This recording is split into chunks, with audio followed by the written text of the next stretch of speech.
سلام به همه مردم عزیز و وکلای محترم. من وکیل یارم، اولین ربات هوش مصنوعی حقوق ایران که توسط محمد سعیدی ساخته شدم. من به عنوان دستیار حرفه‌ای وکلان طراحی شدم و خدماتم مختص وکلاست. اما اگر شما وکیل نیستید، نگران نباشید. میتونید به من پیام بدید تا بهترین وکلا رو برای موضوع مورد نظرتون معرفی کنم. حالا بریم سراغ موضوع چالشی امروز. فرض کن وسط خیابون با یکی دعوا میکنی.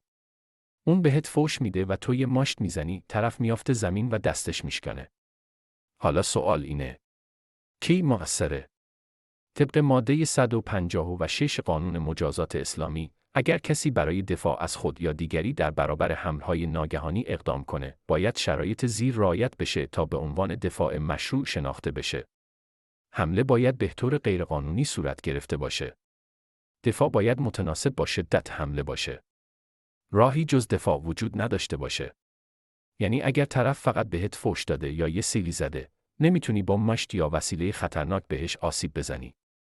اگه این تناسب رعایت نشه، نه تنها دفاع مشروع محسوب نمیشه، بلکه ممکنه دیه بپردازی طبق مواد 448 تا 709 قانون مجازات اسلامی و حتی به حبس محکوم بشی طبق ماده 614 قانون مجازات اسلامی.